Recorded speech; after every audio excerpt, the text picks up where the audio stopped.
The church at Greenwich reeked of incense and damp stone, its narrow windows dim beneath a winter sky. The nobles gathered in silence, their whispers trapped under the vaulted ceiling like birds fluttering against glass. Candles guttered on the altar, casting golden halos on cold marble, where a child stood dressed in white.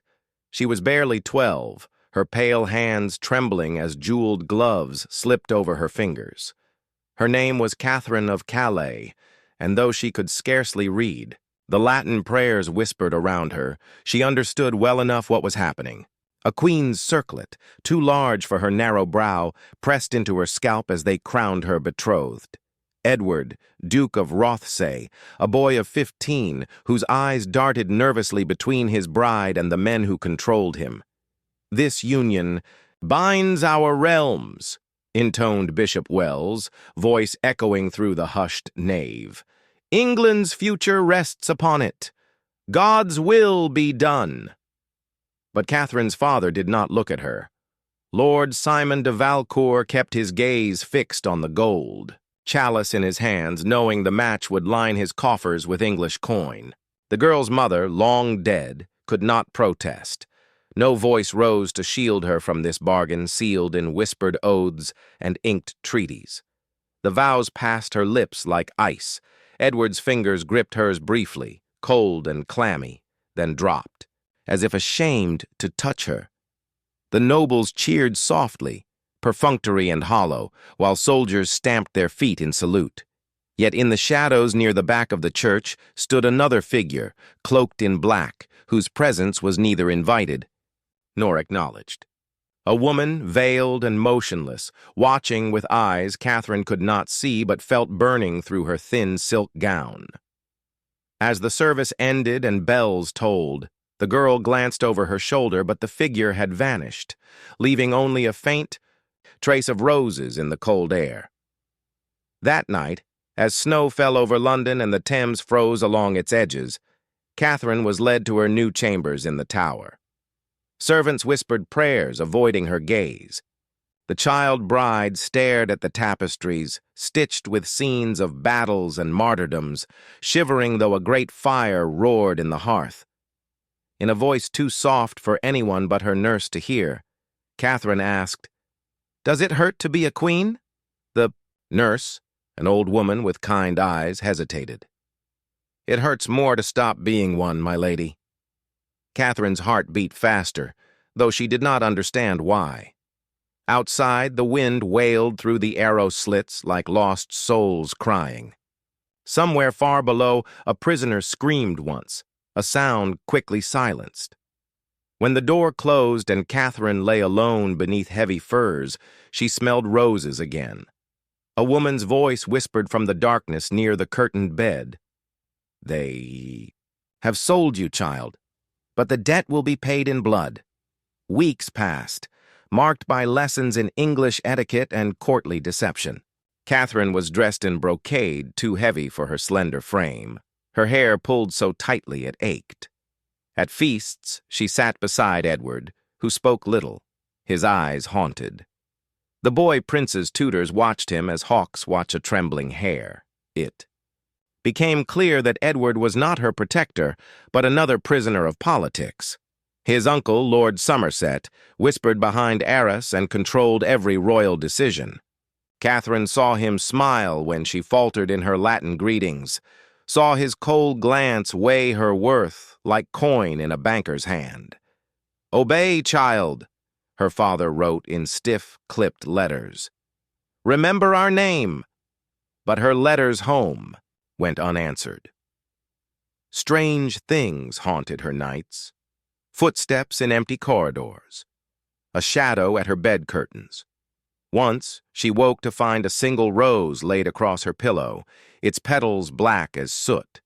The scent was overwhelming, sweet, and wrong. When she asked her maid who had left it, the girl paled and crossed herself, refusing to answer. One evening, after a dreary supper in the tower, Catherine overheard voices through a half-open door. "Too young," muttered Somerset. "The marriage will not hold unless—" "She will quicken soon enough," another courtier replied. A child queen must be made useful. Catherine fled before they could finish, her stomach twisting in fear. That night she dreamed of the veiled woman again, standing at the foot of her bed, whispering in French she barely remembered, "They will break you to bind the crown. But do not bow. Blood answers blood." Her terror deepened when Edward came to her chamber days later, pale and sweating, escorted by 2 guards who shut the door behind him. He would not meet her eyes. "They say we must fulfill the marriage," he murmured, voice trembling. "Somerset insists." Catherine, still a child, shrank back against the wall. Edward, barely older, looked at her with helpless shame. They both wept silently in the torchlight, 2 pawns in a game neither understood. Nothing happened that night. Edward lacked the cruelty his uncle possessed, but the humiliation burned deep. By morning, rumors spread through the tower that the union was unproven, that the bride was defiant. Somerset's gaze on Catherine grew colder. The veiled woman came to her again in a dream, though this time her face was visible, young, beautiful, proud, crowned with pearls. "Anne," Catherine whispered without knowing why. The specter smiled sadly. "I was once a queen, too." The next day, Catherine was told she would be moved from the tower to a remote palace, for her health. But she knew exile when she heard it. As her litter rolled out through the iron gates, the sky was the color of ashes, and the bells of London tolled though no service was called. In the shadow of the gatehouse, Catherine thought she saw the veiled woman once more lifting a pale hand in warning. The horses shied and nearly overturned the litter. When the driver cursed and lashed them forward, Catherine caught a last glimpse of the stones beneath the portcullis, fresh with a single dark stain of blood where no body lay. The wind off the Thames bit cruelly through the shutters of the small chamber where Eleanor sat, her thin frame dwarfed by the carved oak chair. The fire in the hearth was little more than a bed of coals now, throwing a faint red glow across the tapestries that lined the walls. They showed scenes of hunting and triumph, lions subdued, deer brought low, as if mocking her own quiet defeat. The door creaked open, and Lady Cecily, her governess, slipped in. She was no longer young, her once dark hair streaked with iron, her eyes deep-set and weary. Yet her voice was brisk as ever. "Up, child," Cecily said, pulling a fur-lined mantle from the peg. "His Grace has summoned you." Eleanor shivered. "At this hour?" "At any hour," Cecily replied. "You know how kings are when they begin to doubt their own shadow." They walked the long corridor together, past painted saints whose eyes seemed to follow her. Eleanor knew where they were going before Cecily spoke. "The council chamber," she said, barely above a whisper. Cecily only nodded. The council chamber was lit by torches that hissed and spat in their sconces. Men in heavy cloaks gathered around the long table, their faces pale in the firelight, their eyes sharp with calculation. The king's seal lay open before them, wax drippings hardening like blood. At the far end sat Lord Pembroke, Eleanor's husband, his broad shoulders bowed as though under some unseen weight. His hair, once golden, had gone dull in the past months, as though grief or anger had leached the color from it. Eleanor stood very still as the counselors murmured among themselves. She caught only fragments. Scotland. Alliance. Too young. Annulment. Pembroke rose to his feet, and for a moment his eyes found hers. She thought she saw pity there, even shame, but he looked away almost at once. "My lords," he said, his voice hard, "the matter is simple. This union was never valid. The girl is but a child. The treaty will stand without her." Eleanor's heart clenched. He was casting her aside. "But," she began, her voice trembling. Every face in the chamber turned to her. cold as marble. "But I am your wife." Pembroke flinched. "You were a pawn, Eleanor, a piece to be moved. Nothing more." The word struck her like a blow. Hours later, Eleanor found herself alone in the chapel. The candles guttered in the draught, shadows dancing over the carved faces of saints. She knelt before the altar, her small hands clenched so tightly they bled where her nails bit into her palms. "I swore before God," she whispered. "Does he not see?" Behind her, footsteps echoed. It was Cecily again, but her usual briskness was gone, replaced by something darker, more fearful. "You must not fight them," Cecily said. "Say nothing.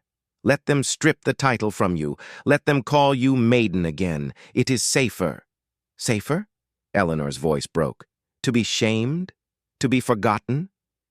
"To be alive," Cecily answered grimly. "I have seen what happens to queens who speak too boldly." She reached into her sleeve and drew out a small, folded parchment. "A message came from your uncle in France. He warns that there are whispers. Men who think Pembroke's new alliance will fail. Men who would rather see you married elsewhere, to someone powerful. That makes you dangerous, child." Eleanor felt the room sway around her. Dangerous. At 12 years old. "Do you understand?" Cecily said urgently, gripping her arm. "You must endure this quietly, or you will not see your next birthday." The door to the chapel opened again, and both women stiffened. It was Lord Pembroke himself.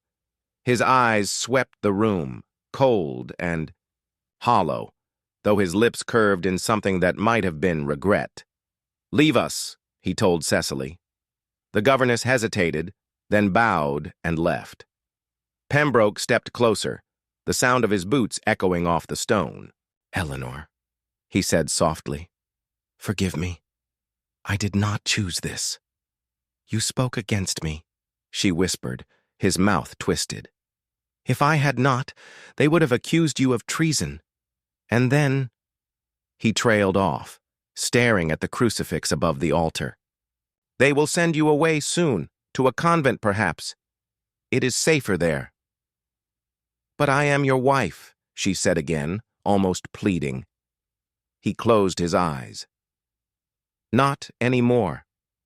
That night, Eleanor dreamed of bells tolling and black-robed figures, digging a grave. She woke to the sound of real footsteps in the hall, quick and urgent. Cecily burst into her chamber, pale as death. "They are coming," she whispered. "Men sent by the council. You must not cry out. You must not resist." Eleanor stumbled to her feet as the door flew open. 2 armed men entered, their faces grim. Without a word, they seized her arms. "Where are you taking me?" she demanded, struggling. "To safety," one muttered. "To silence," said the other under his breath. Cecily tried to follow, but one of the guards shoved her back. "The girl is no queen now," he said roughly. "Best you forget her." As they dragged Eleanor down the corridor, she caught sight of Lord Pembroke at the far end, standing in shadow. For an instant, she thought he would stop them, but he only turned away. The great doors opened onto the night. Rain lashed the courtyard, turning the cobblestones slick. A covered cart waited, its wheels sunk deep in mud. They thrust her inside, slammed the door, and the darkness swallowed her. Eleanor's last glimpse of the palace was of torchlight gleaming on wet stone, and a figure watching from an upper window, motionless as a statue. The cart jolted forward, wheels grinding through the rain. Inside, Eleanor huddled on the rough boards, her mantle soaked, her teeth chattering.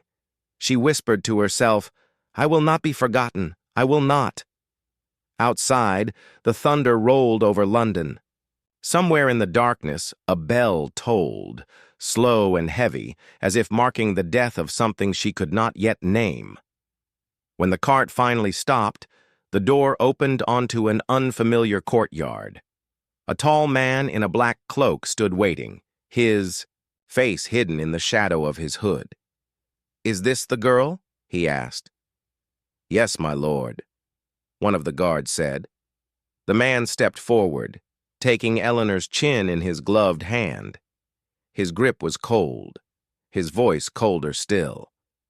"Remember this, night child," he murmured, "for you have been chosen either to vanish or to be used once more."